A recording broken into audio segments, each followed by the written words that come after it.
Hello guys and welcome to this month's discussion. Hopefully the jingle has now faded. It's going to be a song that will ever last. Slightly, well, it's a safety related discussion this time, split slightly into two halves. First thing I want to mention, and I'm not going to go on too much about it because Malcolm has mentioned it on Overdrive before, is the subject of smart motorways, which is where of course the hard shoulder effectively becomes a live lane and during peak hours, etc.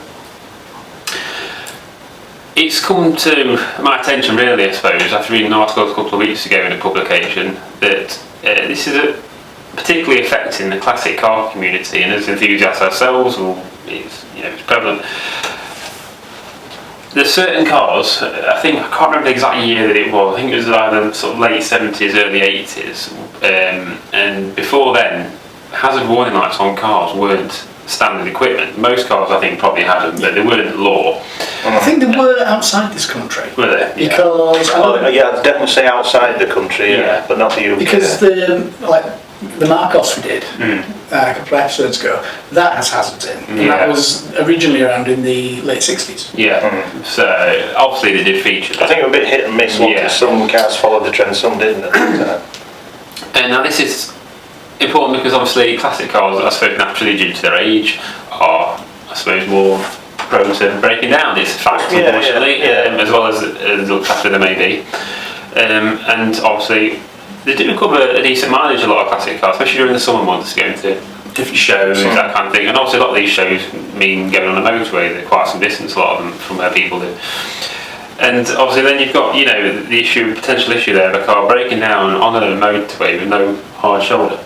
Right. Potentially, if it is, not... Yeah, because those lanes go every 9 miles or so on some motorways. Some of them, I think on the M62 they're a bit more frequent, but some of them can be... Yeah, I would say, us here on Overdrive, we're based quite close to the M62, which runs across to the north of England, which is quite prevalent in having smart motorways, isn't it? It's quite large sections of smart motorways. Some cracker reason, so they are a bit vulnerable to sort of, I suppose, breaking down in what could be a live lane if you're unlucky enough to not be near, a lay-by. So I just thought it was an interesting topic really, because it's something that I'd not really thought about until reading this article. You think, actually, that obviously there's an issue for anyone breaking down in a live lane. It's just that we're concentrating on the classic cars, I suppose, because, like I said, today's the more vulnerable. What's your thoughts on the subject, chaps? Do you know what I mean? It's something that I've never even realised. I hadn't thought about it. And driving around in a car that some insurance companies consider a classic, especially after Friday's events. More on that later. If that had happened on a motorway, there is no way I would have got home. So I was lucky that what happened, basically the auxiliary belt snapped on my on the car with no warning. Even though I checked it before we went down to Cornwall, I checked it after we come back to Cornwall, it looked fine, and then just driving it on Friday, I just went bang. snapped. It's an interesting subject, I think, really, and like I said before, not something that I'd really give much consideration to, really. Also, you see the travel hazards on cars. It's something that everybody with cars now take for granted, things like that. It's as commonplace as a steering wheel and a seatbelt. Exactly. But going back to really older cars, you just don't think along them lines. It's a different type of driving with older cars, isn't it? The modern cars. You have the potential issue of breaking down, possibly with hazard lights on cars that are old enough to not have them. Although I think, to be honest, a lot of cars that maybe didn't have them, and if they are still on the road and being obviously careful... They won't be on the motorway.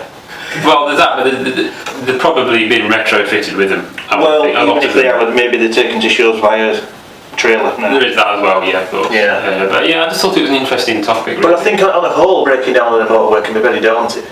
And it can happen to a new car just as much. Of course, We're not completely forgetting that. Well, my ex, we went. Where did we go? I think we were only going to Meadowhall or something like that. Anyway, we were on the motorway and it was torrential rain. Yeah. Everyone was taking it nice and steady, but she had the wipers going pretty quick. And the wiper on her side, on the driver's side, snapped. Oh, it didn't snap. It flew off. It flew clean off. And we couldn't even see where it went because of the visibility that way. It just went like, I think fortunately it didn't hit another car, but she basically lost it. You couldn't have retrieved it. It just went and she continued. She got over to the hard shoulder, fortunately, safely and quickly as she could. And she called the breakdown services because she was with them and all. There's nothing she could do. She couldn't really continue her journey with a smaller wiper on the passenger side because she couldn't see right. No. It wasn't safe to do, especially on a motorway or even on a road. And they came and they did what they did, and she had to be put on a trailer and taken. Yeah, she just couldn't They drive. couldn't do nothing. They didn't exactly rock up with another wiper or a means of making it safer as a drive. And just that time alone, her own daughter was in the back, and she got very panicky about the fact we'd actually come to a stop on the motorway, and you've got wagons hurtling past and all interventional rated. Yeah. And it was a bit of a frightening experience, especially for the daughter. She didn't really like it at all. No, you can imagine that, can't you? So a simple breakdown can be quite a daunting experience, actually, on the motorway. Yeah, even something as simple as that. But it's something I wanted to highlight, really. It certainly struck a chord. I thought, you know what, that could be a real issue. Again, more so on, I suppose, older cars. You do hear some horror stories as well. People that's been broken down and they do the most ridiculous things. They're wandering up and down all over the place, and other vehicles end up getting involved with stuff and hitting things and all sorts. It does happen. Yeah. I mean, when you break down, if you break down, the first thing you're supposed to do, even in torrential rain, is get out of the car, just in case. This was the stupid thing. We was in her car in torrential rain, and I said to him, I says, well, this is going to sound crackers, but we're going to have to get out. I says, your wagons flying past, and not a lot of them are slowing down, but they should for the conditions. It only takes one of them a lap of judgment, and they will take us clean out. I says, we're going to have to get outside and get soaked. And because when I said that and we had to get out, that's when their daughter panicked. Because it became more of an issue then for the fact that I mentioned the fact we're in danger if we stay sat in the vehicle. That heightened to such a point she got a bit hyperventilating and she got really stressed about it. I mean, people do have anxiety, and something like that is going to trigger it. But the thing is, it's one thing that her own mum didn't realise she was like until that event happened. And just a simple loss of a wiper on a motorway. Well, better getting wet than getting killed. We got wet through, but we got back safely and we were all still alive. Better to be late than late. Exactly. Well, that late we never went. But by the time she was recovered and brought back, and her car, we just left at this garage to be sorted and things like that, and we all ended up back home, and we never went anywhere. We were soaked, and that was the day gone. That was the end of it. And for all something that we were just going to go, I believe it was Meadow or Shopping, and we just, if we pardon the pun, it was a washout. So yes, just something we wanted to highlight there briefly. Please give us your thoughts on it. You know, is it an issue that you've experienced yourself, breaking down, particularly in an older car, maybe even without hazard lights or that kind of thing? Breaking down in all ages of cars, old, new. Indeed. Also, touching on motorway theme, I've heard that they want to put a speed limit up to. They've been talking about that's been mentioned for years, hasn't it? That was one of the government pledges this time around, but for the current sitting government, when or the current term, and of course once they got into power it disappeared. It seems to be one thing that's floating up and down in the air, doesn't it, this change of the speed limit? They'll be mentioning that because they're gearing up to another election. As soon as they get in, whoever gets it, it's a little bite at any. Just like the fair fuel regulator that David Cameron promised back in 2010.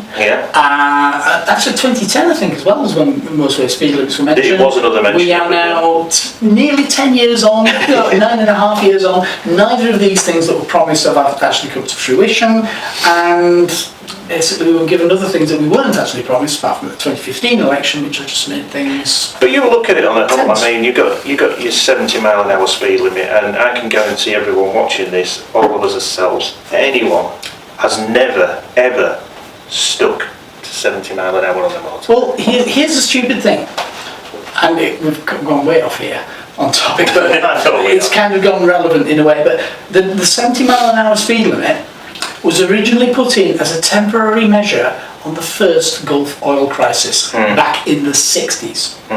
Now, I may be being pedantic here, but temporary does not mean nearly 50 years. No. It probably needs reviewing one way or another. Well, this is the thing about mentioning motorways. I think as a general thing, as a whole, I think motorways need reviewing. But when it was brought in, you've got to remember as well, cars weren't as well built as they are now. Oh no. They didn't have any of the safety equipment that we have now. We didn't have ABS. We didn't have the various driving aids. We didn't have range sensors for warning us that we're too close to the car. But there's a danger with all of this. Yes, is that people become overconfident. Yeah.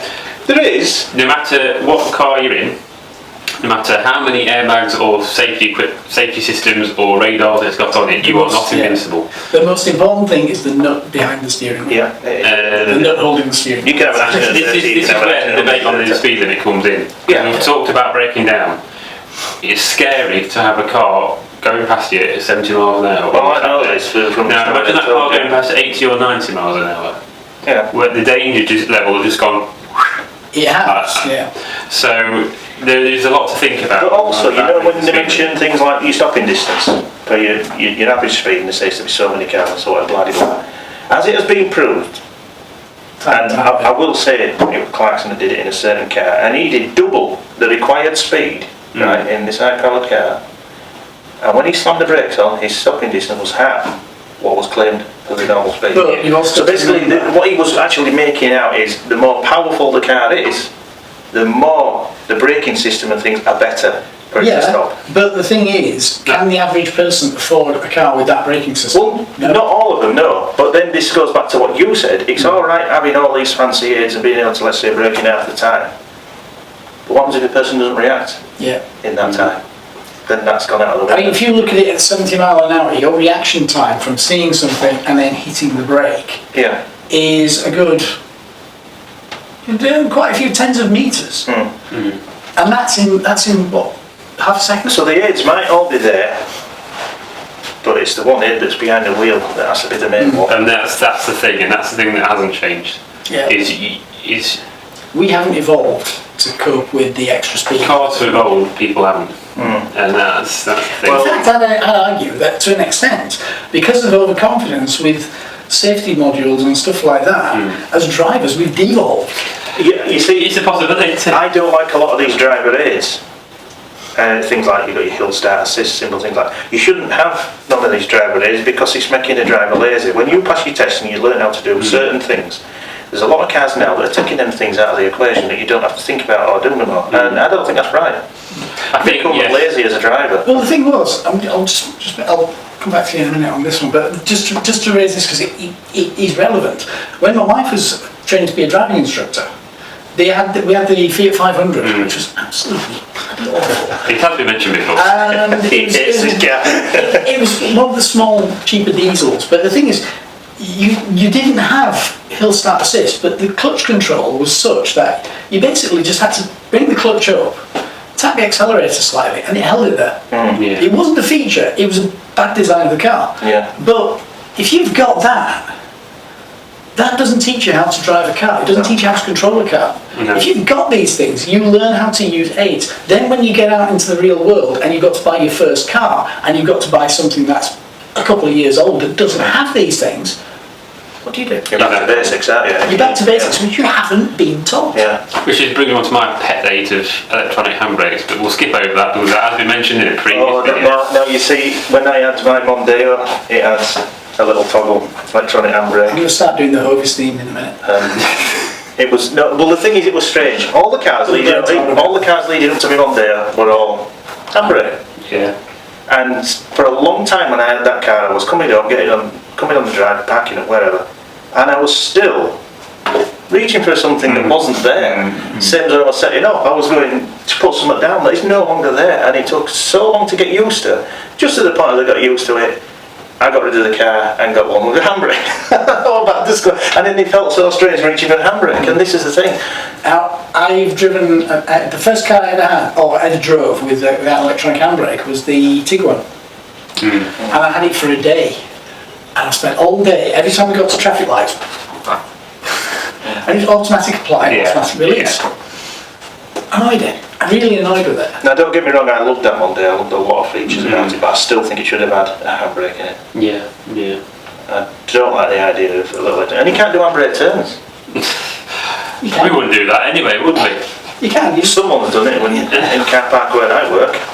No, you can, because all you do is you do the same thing as you do with the Robin Reliant. You wind down the window, grab the nearest lamppost. Oh, well, you can do that, yeah. But someone's done a donut in our car park and we thought it was someone on a scooter, but we found out by looking at CCTV footage, it was a Beamer. Okay. Won't be doing it again. Anyway, but yes, moving on, I suppose, to the second part of this discussion, linking on from that, is sort of safety features in cars, and I think what's sort of been the most important developments, I would say. Well, I'll tell you what, Craig, what do you think is the most important safety feature you think that's ever been introduced to a car that you either use or know of that you find really good? There's a number, but honestly, the crumple zone. Yeah, I agree with that.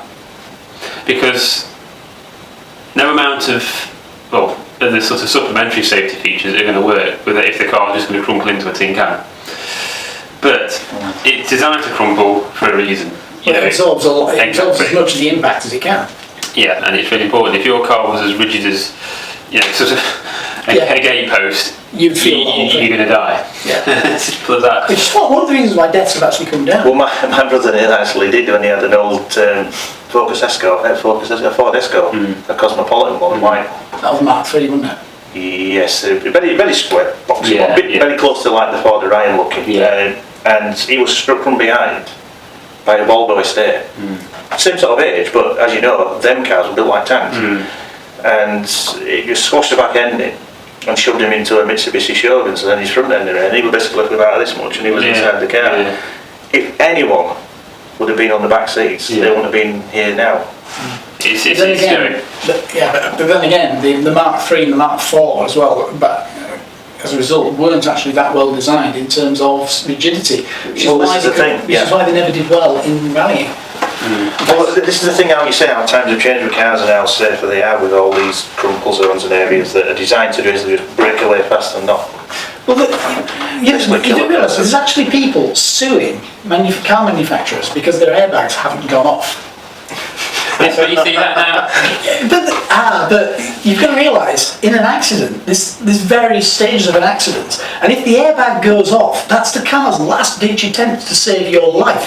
The fact that the airbag hasn't gone off is down to good engineering, crumple zones, and the fact that it wasn't needed to save your life. The fact that you are there to sue the company for saving your life is down to the fact the airbag wasn't needed. Now, it's weird. I mean, I saw a car on the motorway. It was a modern Corsa, quite a newish one.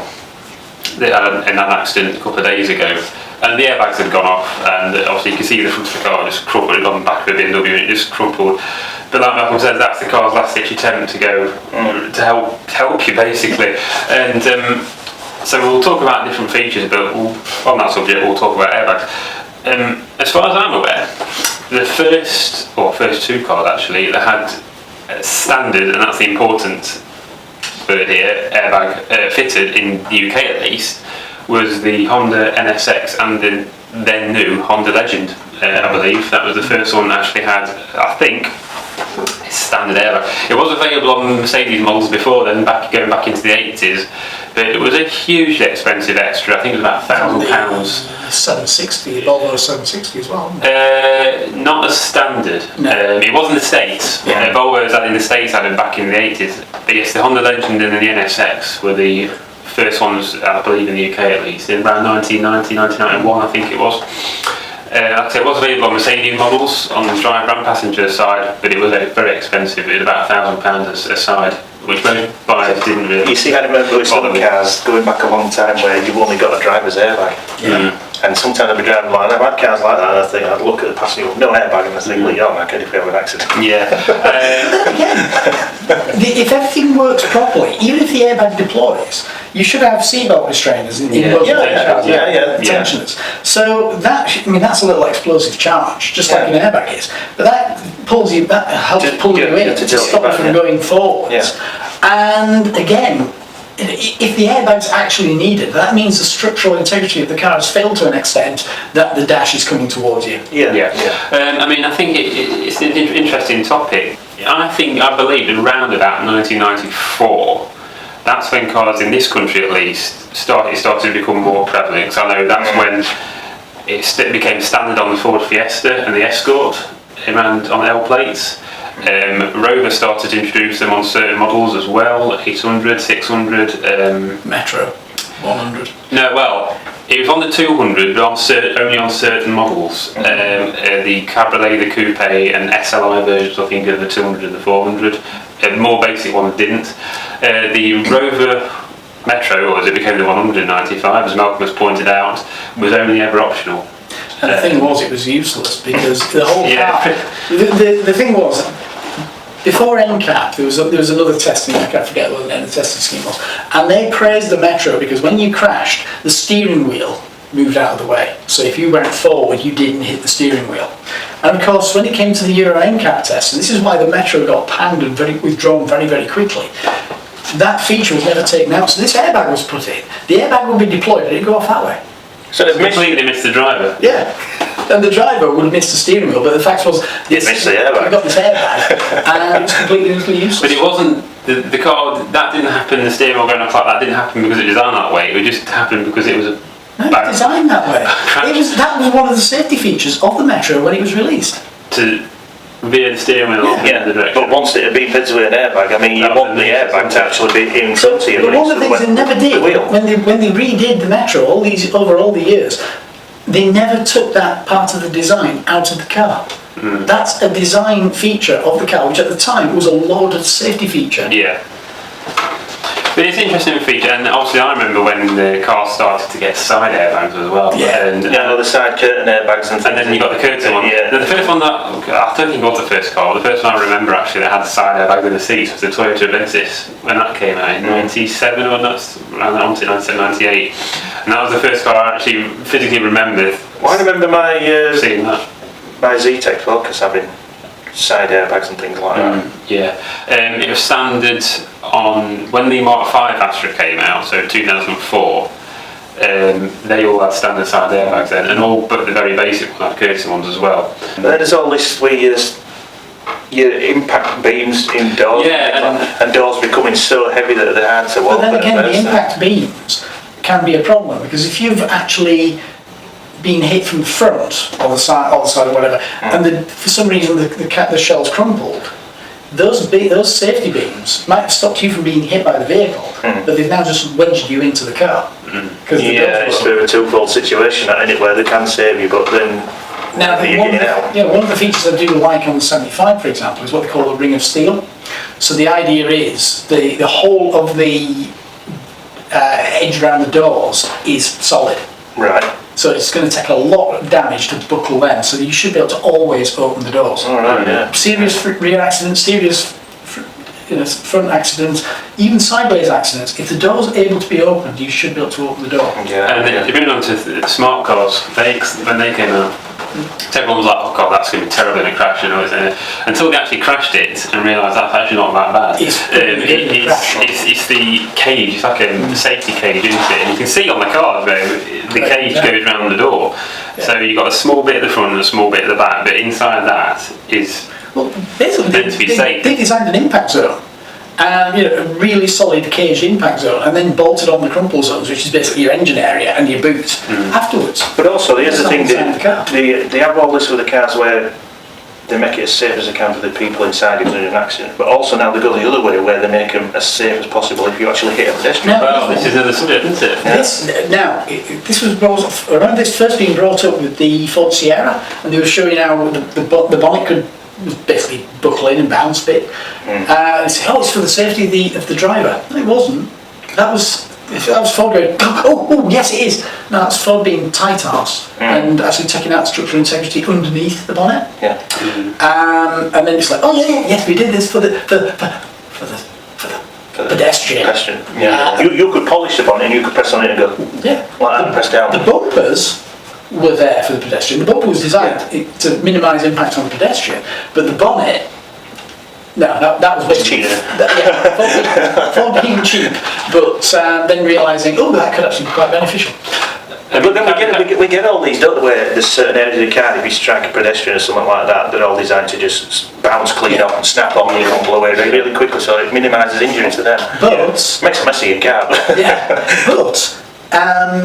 One of the biggest engineering feats that has contributed most to pedestrian survival has been in cars since the early to mid 1990s, and nobody has noticed.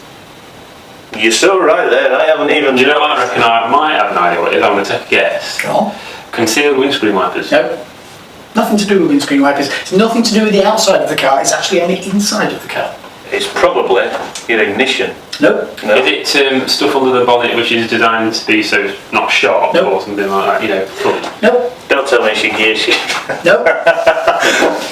Really, I am clutching at straws now. It could be. I'm Okay. sure it's an object that must do something or is designed to do it that doesn't hurt you. Yeah, it saved more pedestrian lives in road traffic accidents. Is it inside the car or out there? It's inside the car. And it's inside the car.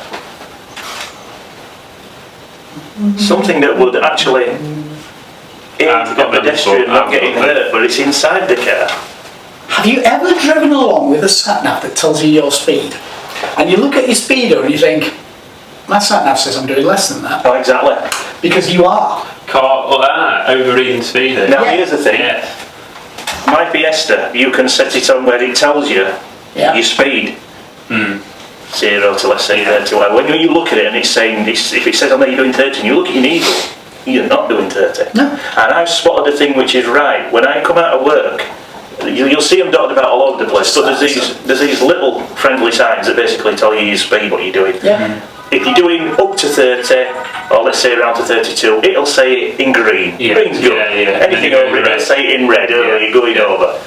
I passed one of them and it said it was doing 32 and it flashed up in green. 32! I looked at my speedo and I wasn't doing that at all.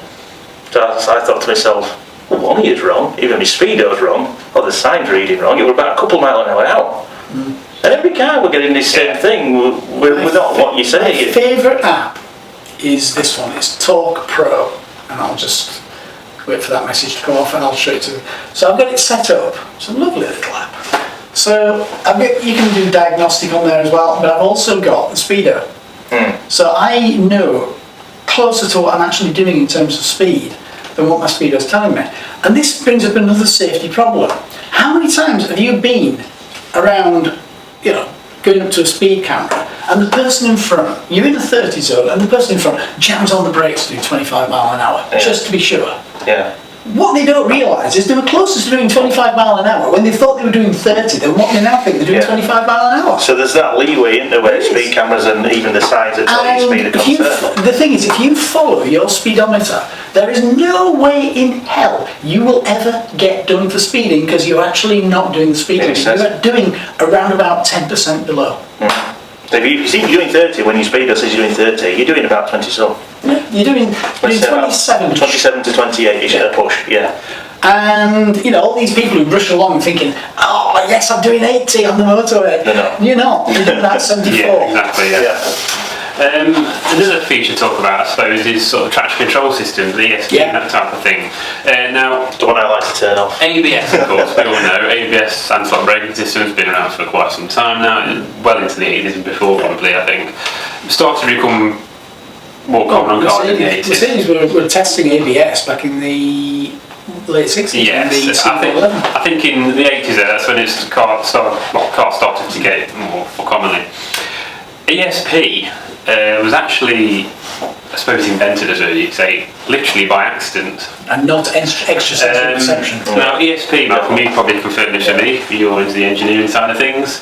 That's controlled, I suppose, through braking into it. Power sends power to wheels and then takes them away. And it's kind of using the ABS sensors as well. So it's basically looking at how the how the wheels are actually performing, and if there's something that looks like it's not going quite right, it's reacting before we actually realise it. Now, Mercedes. I'm not going to say this for certain, but I'm pretty sure I remember a story where Mercedes was up in, I think it was Sweden or somewhere like that. They were testing the sort of E-Class of the 80s, doing cold weather testing and such like. And it crashed. They crashed on a corner and went down a ditch. In snowy conditions, that type of thing. Now, obviously, the car had ABS, and Mercedes was already into ABS by then. But ABS isn't actually that good in snow anyway. Precisely. As good as it is, if you get caught on a bad patch of ice, you go in whether you like it or not. But the driver of the car obviously thought, hang on, what if we could adjust the power to the wheels, basically traction control, and intertwine that with the ABS system of the car. Would this happen? And basically they tried it, they tested it, and that is how ESP came about. They worked out a way of making it work with the car's ABS system, and it's quite an interesting story actually. It's quite deep story. Where it happened in Sweden, on the corner of this road, right out in the wilds. Obviously, when it happened, the car got towed out of the ditch. They called someone locally, the tow truck, towed the car out of the ditch, and etc. 20 years later, the people from Mercedes, who obviously it happened to, I suppose you could say, went back to where it happened, the very same corner on the very same road, and they managed actually to find the chap who towed them out 20 years earlier. And obviously then they relayed the story to him of what happened, and basically said, look, this crash that you pulled me out, this ditch that you pulled me out of in that crash, that is how traction control on cars came about. It's quite a touch point, I think, you know. But yeah, it's just an interesting story. I think it was quite nice for the chap to I think what you say, sometimes a lot of things that are invented or let's say thought of are usually by accident or trial and error, aren't they? Yeah. But yeah, it's an interesting thing. I mean, there's lots of features safety features on cars, and we talked about airbags, traction control, anti-lock brakes. These are the kind of things that have really helped safety over the years. I think for the most part though, it's been the actual car itself. It's been its construction, it's been the crumple zones, it's all the design of the car. I'm not so sure about all this malarkey with all these cameras and things on cars, reversing cameras and things. I've had cars with them. That's interesting because in the States, reversing cameras now have been mandated for I think for about 3 years. So you've not been able to buy a new car. Every new car has had to have a reversing camera. You see, for things like, let's say, reversing around the corner and stuff like that, I've relied on these and my judgment, and also for parking and all that, and knowing where your mirrors are positioned and things like that, and a good feel of basically how you manoeuvre your car, not relying on a little thing at the back of your car, and like if you're backing into a space and suddenly it's going bleep bleep bleep like mad, which 9 times out of 10 screams its head off, and then when you get out of your car and look, you've nearly half a space of another car to fit in, and it's basically doing like mad all of a sudden, which is no good. In my opinion, one of the biggest problems with modern cars, and I'm going to go back to the Rover 25 here actually, as a good point of this not being the case, is visibility. Cars nowadays have very thick A-pillars and all pillars, and I know why they do it. The SRT line hasn't. It's because they've got airbags mounted and curtain on that type of thing, so they need to be thicker and structural stuff. The Rover 25, for example, that I think had a 3-star safety rating at NCAP, so it wasn't the best, but it wasn't horrendous, it was kind of in the middle. But the biggest advantage that car had in particular, and I just remember it because I had one, is visibility. It had a very wide windscreen, very thin A-pillars, low side windows, good windows at the back, and it did have fairly thick sort of C-pillars, but they weren't horrendous. But the biggest advantage that car had was visibility. There's no better way to deal with an accident than not to have it in the first place. Prevention is better than cure, as I say, isn't it? So you can have all these safety features on the car and airbags and stuff like that. If you can see to avoid the accident in the first place, that's the best thing to do. I think to sum up, it's always going to be about the person behind the wheel. Yeah. There's common sense as well, which trumps technology every single time. Yeah. But I suppose we better wrap up there because we've been talking for a lot. We have a lot. As we Malcolm's going to have a lot of editing to do. Within a week. Chop. So, I hope you enjoyed the discussion. As always, if you have any thoughts yourself, or anything for a topic, please let us know. Let us know. If you have any thoughts on what you think's made car safety improve, or not, as the case may be, and general thoughts on the discussion that we've had, drop us a line, without a doubt. Any final words, chaps? Safe journey home. Basically. I suppose that sums it up. So for the discussion, for this month at least, anyway, from us, it's see you later. Goodbye. Bye.